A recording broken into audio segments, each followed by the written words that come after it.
Bismillahirrohmanirrohim, anak-anak sehat. Kali ini kita akan mengulang pelajaran SKI dari awal pembelajaran di semester genap. Berhubung kita akan melangsungkan PTS di tanggal 17, jadi kita mengulang sedikit pelajaran-pelajaran yang telah Ibu ajarkan. Silahkan dibuka catatannya. Kita ulangi ya.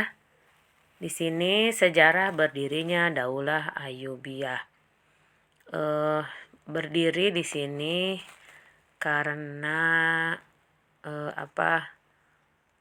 saat itu muncul dinasti-dinasti kecil yang menjadi pesaing dinasti Abbasiyah. Salah satunya nanti di sini adalah dinasti atau Daulah Idrisiyah, Daulah Aghlabiyah dan Daulah Tuluniyah dan sebagainya. Kemudian di sini disebutkan faktor yang menyebabkan runtuhnya dinasti Abbasiyah ada 4, dan terutama yang 4 ini adalah serangan bangsa Mongol yang dipimpin oleh Hulagukan. Lalu kemudian berdirilah nanti dinasti atau Daulah Fatimiyah. Daulah Fatimiyah ini adalah daulah yang bermadhab Syiah dan dinisbatkan nama daulahnya kepada putri Nabi Muhammad, yaitu Fatimah Az-Zahra. Padahal didirikan oleh Sa'id ibnu Husain yang merupakan keturunan Islam Ismailiyah. Lalu kemudian nanti Daulah Abbasiyah ini juga hancur dan berkuasa selama 262 tahun. Khalifah pertamanya adalah Ubaidillah Al-Mahdi dan khalifah terakhirnya adalah Al-Adid Billah. Dan mencapai puncak kekuasaan pada masa Khalifah Abu Mansur Nizar Al-Aziz. Di bawah kekuasaannya Mesir hidup dalam keadaan damai. Dan ada peninggalan yang terkenal sampai sekarang, yaitu Masjid Al-Azhar yang kini dibangun menjadi sebuah universitas di Kairo, Mesir.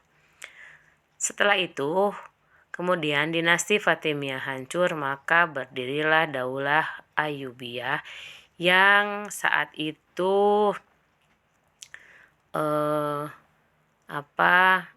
didirikan oleh Salahuddin Al-Ayyubi. Dia beserta pamannya, beserta ayahnya, dahulunya merupakan orang-orang yang mengabdi kepada Daulah Bani Umayyah.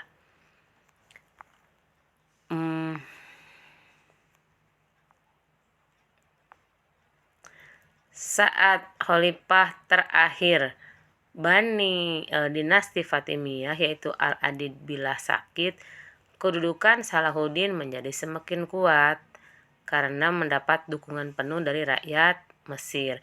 Akhirnya wafatlah Khalifah Al-Adil selaku khalifah dinasti Fatimiyah yang terakhir. Maka saat itu diproklamirkannya Salahuddin Al-Ayyubi menjadi khalifah dinasti Ayyubiyah. Kebijakannya yang pertama dari Salahuddin ialah ia menghapus tradisi mendoakan Khalifah Fatimiyah dalam khutbah Jumat dan menggantikannya dengan mendoakan Khalifah Daulah Bani Abbasiyah, yaitu Al-Mustadi. Tapi ia tidak mengusik rakyat yang mengikuti faham Syiah. Lalu peradaban Islam pada masa Daulah Al-Ayyubiyah. Di sini karena Salahuddin sangat mencintai ilmu pengetahuan, maka kemudian di sini yang pertama adalah membentuk departemen khusus pendidikan dan penerjemahan buku ke dalam bahasa Arab. Lalu di sini mengubah Al-Azhar yang dahulunya sebagai lembaga pengajaran mazhab Syiah sekarang menjadi pusat yang mengajarkan ajaran agama dan ajaran Sunni, ditambah seperti disiplin ilmu yang lainnya, kimia, fisika, dan lain sebagainya. Lalu di sini membangun lembaga pendidikan di setiap kota. Contohnya di sini dibuatlah As-Sauhiyah sebagai pusat pengajaran hukum menurut 4 madhab. Nomor selanjutnya Darul Hadis. Nah, ini sebagai pusat pengajaran hadis dan ilmu hadis. Lalu didirikannya madrasah, bukan seperti madrasah di kita. Kalau kita yang namanya madrasah itu kan sekolah untuk anak kecil. Nah, kalau madrasah di sana mah justru untuk ahli yang melahirkan nanti ahli-ahli agama.